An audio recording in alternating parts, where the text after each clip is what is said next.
dari teks prosedur infografik dan diharapkan juga siswa dapat menganalisis kualitas penyajian informasi dalam infografik serta siswa mampu mengungkapkan pendapat melalui diskusi secara santun dan terarah. Pernahkah kalian melihat teks prosedur atau gambar infografik? Gambar apa yang kalian lihat? Mencuci tangan. Gambar mencuci tangan. Kemudian apakah kalian tahu apa tujuan dibuatkan grafis gambar dan teks tersebut? Untuk meningkatkan kesehatan dan menjaga kebersihan pribadi. Oh, berarti itu gambar. Dan hari ini kita akan membahas tentang mengidentifikasi teks prosedur grafis dan menganalisis kualitas penyajian informasi dalam infografik. Setelah kalian ketahui bahwa teks prosedur itu adalah teks yang memberikan petunjuk, panduan, ataupun instruksi untuk melakukan sesuatu, dan teks ini membantu kita untuk memahami dan mengerjakan sesuatu dengan baik atau dengan tahapan-tahapan yang baik dan benar. Namun kadang seseorang dia malas membaca teks prosedur yang isinya teks yang terlalu panjang, sehingga dibuatlah infografik. Jadi hanya menampilkan gambar dan sedikit teks. Jadi selain ada teks prosedur dalam bentuk grafis, ada juga tim. Seperti yang kalian ketahui bahwa teks prosedur itu adalah cara atau teks yang memberikan petunjuk, panduan, dan instruksi untuk melakukan sesuatu dengan tahapan-tahapan yang benar, sedangkan tip itu adalah saran-saran praktis tanpa urutan tertentu agar orang berhasil melakukan sesuatu. Kemudian ada ciri-ciri dalam teks prosedur seperti menggunakan kalimat perintah, menggunakan kalimat ajakan. Perintah berarti itu memerintahkan seperti makanlah gitu ya.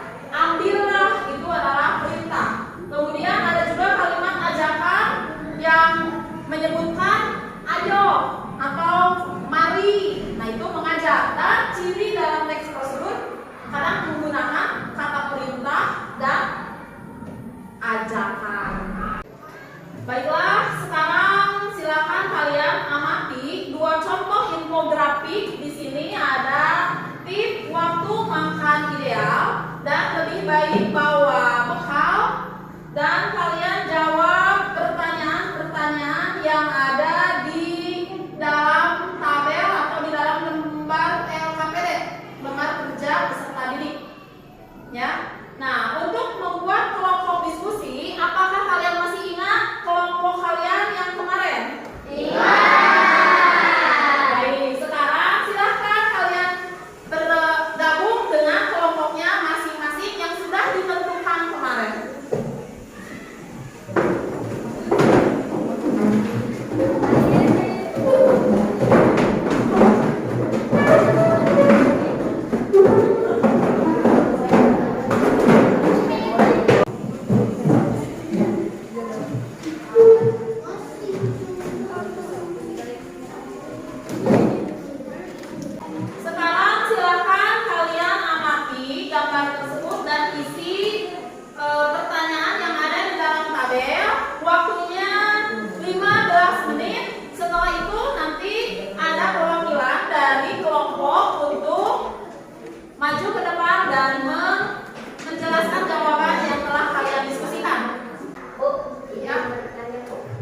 baik membawa bekal.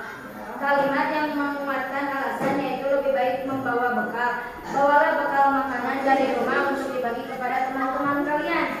Membawa bekal menjauhkan kalian dari ancaman borak, formalin, dan zat berbahaya lainnya. Ya. Yang selanjutnya. Mengapa kalimat tersebut merupakan teks prosedur? Karena menggunakan kata perintah dan ajakan yang mendorong pembaca melakukan sesuatu. Ya, jadi kenapa disebut teks prosedur? Karena mendorong pembaca agar melakukan sesuatu. Baik, mungkin dari teman-teman ada yang ditanyakan kepada kelompok 1. Apa bedanya teks prosedur dan teks persuasi? Ya. Perbedaannya pada tujuan dan bentuk kalimat. Teks prosedur mengajak sambil menunjukkan cara atau tindakan yang harus dilakukan. Sedangkan teks persuasi bertujuan membujuk dan meyakinkan pembaca dengan alasan atau fakta. Itu bedanya. Sudah bisa dipahami, Yuni? Ya. Baiklah, apakah ada lagi yang mau ditanyakan? Aldi. Siapa? Oh, Aldi. Apakah warna dan gambar termasuk penilaian dalam kualitas penyajian informasi atau isi tersaji?